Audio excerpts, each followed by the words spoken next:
Okay, now we're in Act 2, Scene 3, where we're going to go to Friar Lawrence's cell. And Friar Lawrence is a priest that actually knows Romeo pretty well. They have a history, and he's often given Romeo advice. And if you remember from the end of Scene 2, where Romeo and Juliet meet on the balcony, or in the balcony scene, Romeo and Juliet have made plans to get secretly married. And so Romeo is going to continue that here as he goes to visit his friend Friar Lawrence. And at the beginning here, what we'll see at the beginning is Friar Lawrence is in his garden, and he's talking about herbs that he's picking from his garden, and he's going to make references to the good things that herbs can do as well as the bad. And that's actually kind of foreshadowing, because later in the play, the herbs kind of do bad things. Grey-eyed morn smiles on the frowning night, checkering the eastern clouds with streaks of light, and flecked darkness like a drunkard reels from fourth day's bath at Titan's fiery wheels. Now, ere the sun advances, burning eye, the day to cheer, night's dank dew to dry, I must upfill this osier cage of ours with baleful weeds, precious juiced flowers. The earth, that's nature's mother, is her tomb. What is her burying grave, that is her womb. From her womb, children of divers kind, we sucking on her natural bosom find. Many for many virtues excellent, none but for some, and yet all different. Oh, mickle is the powerful grace that lies in plants, herbs, stones, and their true qualities. All right, so he's just reflecting on what, as these things are growing in the earth, and how the earth is home to not only life, it also is home to death as we go back to the earth when we die, but it also gives life to many plants and things that we use, and a lot of these have a lot of powers, these herbs that he'll talk about. For naught so vile that on the earth doth live, but to the earth some special good doth give. Naught so good, but strained from that fair use, revolts from true birth, stumbling on abuse. Virtue itself turns vice, being misapplied, So and if vice these things are used sometimes wrong, by action dignified. Within the infant rind of this weak flower, poison hath residence, and medicine power. For this being smelt, with that part cheers each part, being tasted, slays all senses with the heart. Two such supposed kings encamp them still in man, as well as herbs, grace and rude will. And where the worser is predominant, full soon the canker death eats up that plant. Okay, so now Romeo's coming in, but basically right here he's holding up a flower. So when he says, within the infant rind of this small flower, poison hath residence and medicine power, he's actually looking at a flower that he's picked. For this being smelt, with that part cheers each part. So if you smell it, it can actually help improve your health. But if you eat it, being tasted slays all senses with the heart. It's going to kill you.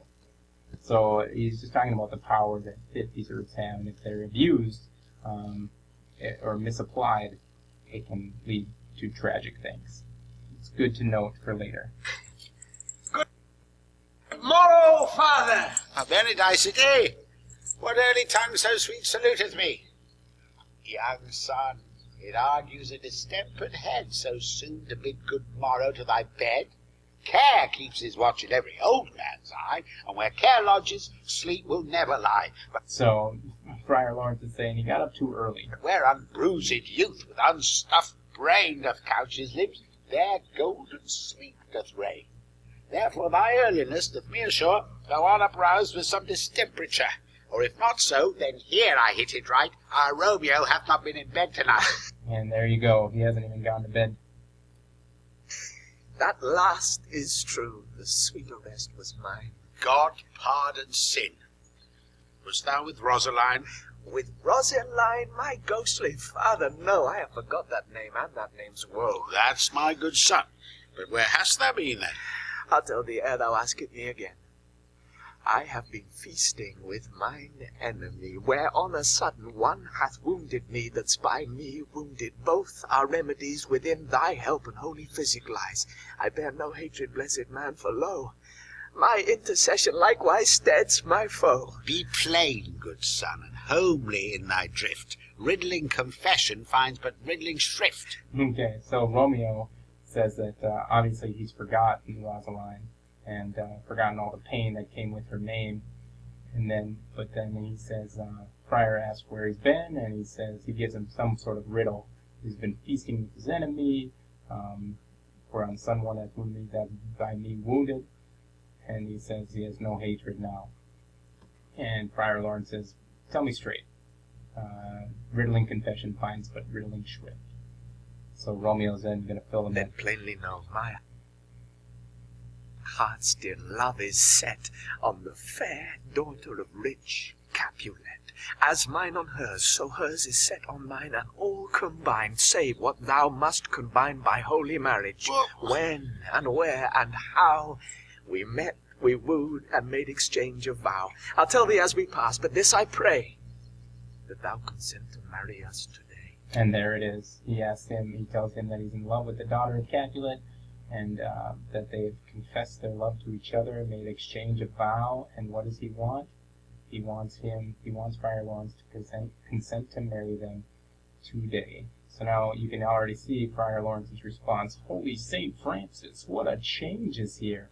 So, and Friar Lawrence is going to be a little shaken up with how quickly Romeo got over Rosaline, and how quickly he's in love with Juliet. Holy St. Francis, what a change is here! Is Rosaline, that thou didst love so dear, so soon forsaken? Young men's love then lies not truly in their hearts, but in their eyes. And it's not true love. Jesu Maria, what a deed of brine hath washed thy sallow cheeks for Rosaline! How much salt water thrown away in waste to season love, that of it doth not taste! The sun not yet thy sighs from heaven clears. Thy own groans ring yet in mine ancient ears. Lo, here upon thy cheek the stain doth sit of an old tear that is not washed off yet. If e'er thou wast thyself, and these woes thine, thou and these woes were all for Rosaline, and art thou changed, pronounce this sentence then, women may fall when there's no strength in them. All right, so and he's giving him a hard time here because he says that it was too fast. I mean, look at what he says. Thy old groans ring in my ancient ears, he says, because Romeo was groaning to him about his love with Rosaline, and so the friar is still saying that he can still hear his old groans. Or how about this? Here upon thy cheek the stain doth sit of an old tear that is not washed off yet. So, saying that he still hasn't gotten over Rosaline, and here he is talking about marrying another woman. So Friar Lawrence is a little worried about how hasteful he is Shouldst being. be oft for loving Rosaline, For doting, not for loving, pupil mine. and badst me bury love. Not in the grave to lay one in, another out to have. I pray thee, chide not. She whom I love now doth grace for grace, and love for love allow. The other did not so. Oh, she knew well thy love did read by rote, that could not spell. But come, young waverer, come go with me. In one respect I'll thy assistant be, for this alliance may so happy prove, to turn your household's rancour to pure love. Oh, let us hence. I stand on sudden haste. Wisely and slow, they stumble that run fast. Okay, and this is wise advice from Friar Lawrence. He says, take it slow. If you go too fast, you can stumble. And I think that can apply to a lot of different areas, and we'll talk more about that tomorrow. But first, it's important to know that Friar Lawrence is considering this because it might turn the household's rancor to pure love. So it might actually end the feud that has caused so many problems within Verona. So that's the one reason why Friar Lawrence thinks that this might be a possibility. Okay, if you remember where we left off here at the end of Scene 3, Scene 4 is going to happen in the street. Just a few hours after Romeo met with Friar Lawrence, he meets up with Benvolio and Mercutio. He's excited, happy. His mood is completely changed from when he last saw them. and they don't know about Juliet, remember, and Mercutio's making fun of Tybalt and teases Romeo, and then, if you remember what Juliet said, she's going to send a message to him, and so the nurse is going to come and with a message, and Romeo will send the nurse back with where and when they should meet the friar in order to be married. Well, should this Romeo be? Came in at home tonight. Not to his father's, I spoke with his man. Why, that same pale, hard-hearted wench, that Rosaline, torments him so that he will sure run mad. They Tybalt, think he's in love the with kinsman to Rosaline. old Capulet, had sent a letter to his father's house. A challenge on my life. Romeo will answer it. Any man that can write me answer a letter. Nay, he will answer the letter's master, how he dares, being dead. Oh, alas, poor Romeo, he is already dead, stabbed with a white wench's black eye, run through the ear with a love song, the very pin of his heart cleft with a blind bowboy's butt shaft, and is he a man to encounter Tybalt? Oh, why, what is Tybalt? More than Prince of Cats, I can tell you. Oh, he's the courageous captain of compliments. He fights as you sing prick song, keeps time, distance, and proportion. He rests his men in rests. 1, 2, and the third in your bosom. The very butcher of a silk button, a duellist, a gentleman of the very first house of the first and second cause. Ah, the immortal passado, the punto reverso, the high. The what? The pops of such antic, lisping, affecting fantasticals, these new tuners of accent. By Jizzle, a very good blade, a very tall man, a very good whore. Why, is not this a lamentable thing, grandsire, that we should be thus afflicted with these strange flies, these fashion-mongers, these pardon-me's, who stand so much on the new form that they cannot sit at ease on the old bench? Oh, they're bones. Oh, here comes Romeo. Okay, so Mercutio here, what he's talking about Tybalt. Well, first of all, he's talking a little bit about Romeo up here, and he's making fun of him and how he's just so obsessed.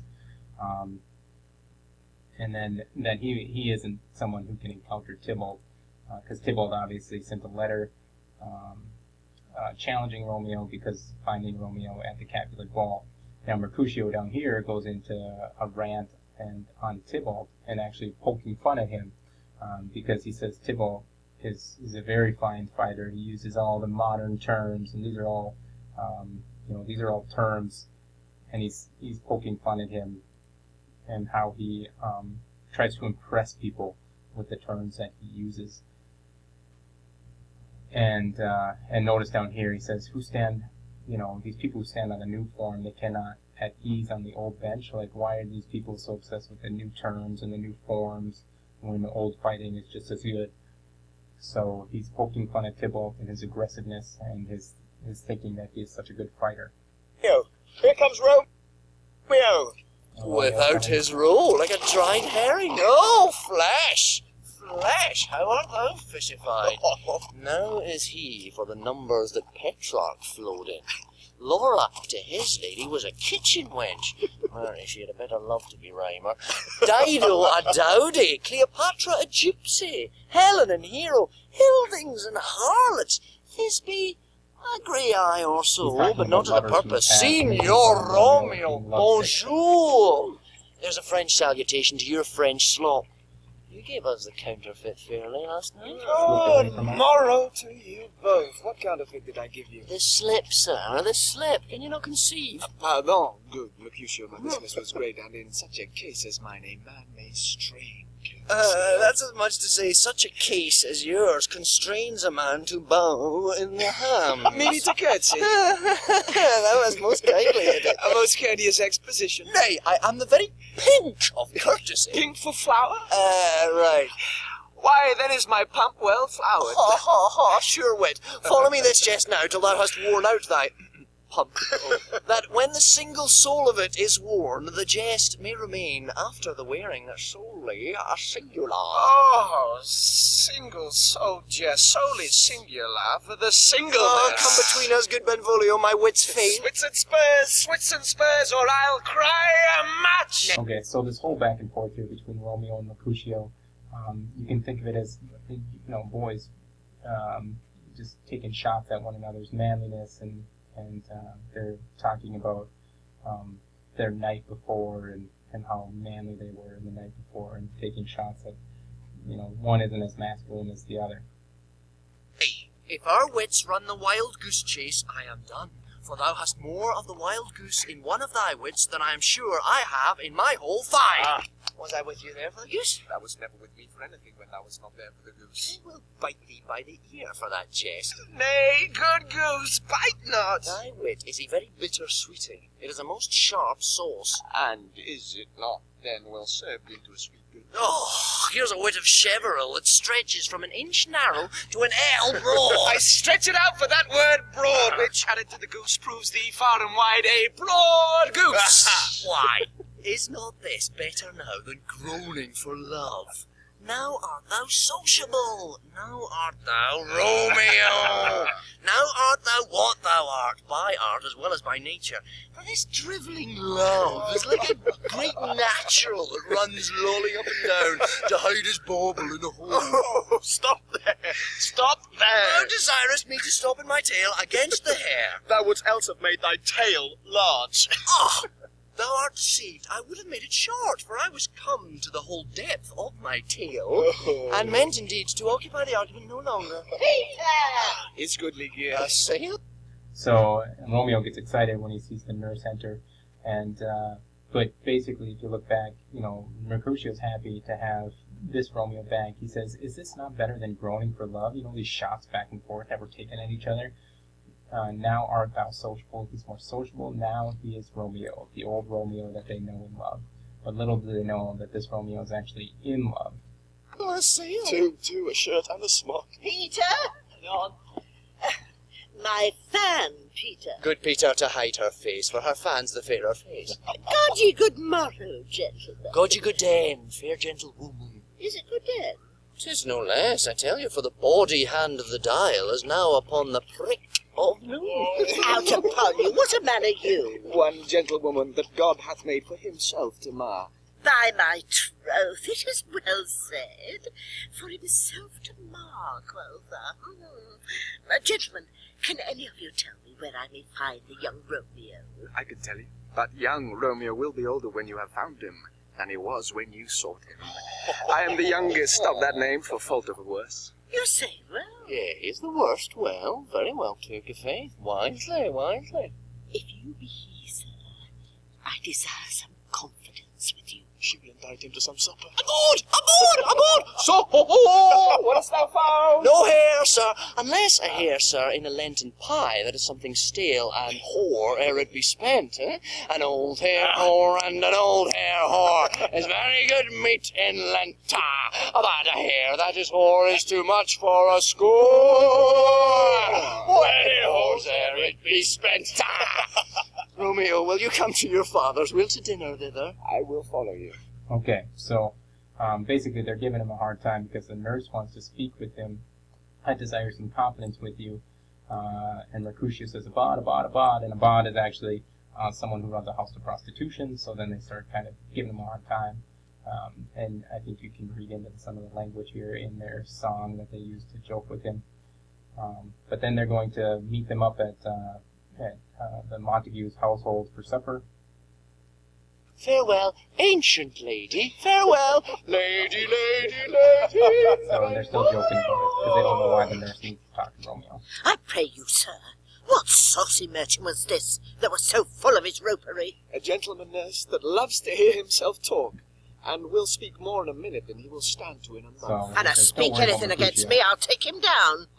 And I were lustier than he is, and 20 such jacks.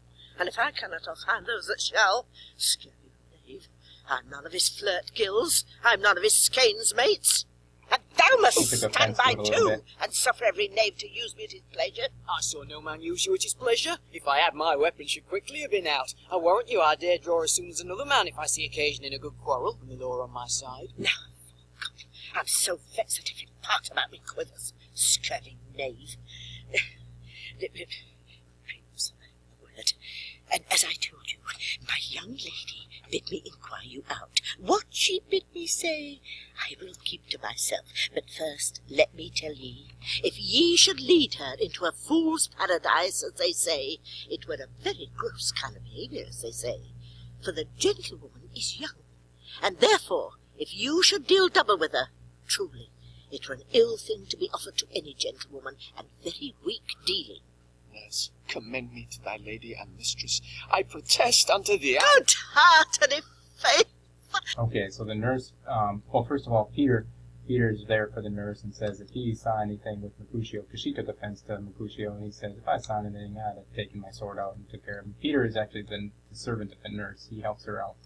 So now the nurse says, first let me tell you, if you should lead her into a fool's paradise, as they say, or a very gross kind of behavior, as they say. So basically saying, if you didn't mean what you said, we're going to have a lot of problems. So, but then he reassures her, and she's happy. I will tell her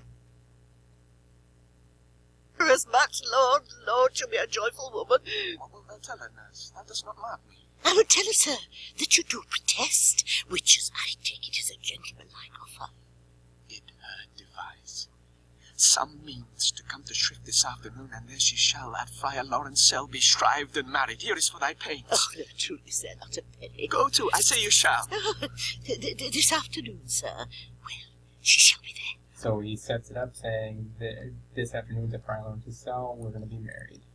And he tries to pay her for her message. And stay, good nurse, behind the abbey wall. Within this hour my man shall be with thee, and bring thee cords made like a tackled stair, which to the high top gallant of my joy must be my convoy in the secret night.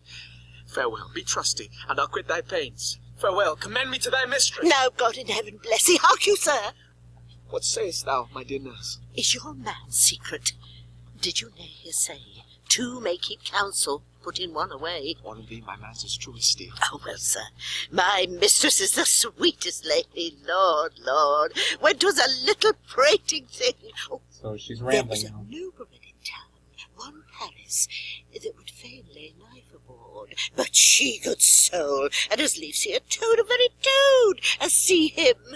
I anger her sometimes, and tell her that Paris is the properer man, but I'll warrant you when I say so, she looks as pale as any clout in the versal world. Does not Rosemary and Romeo begin both with a letter?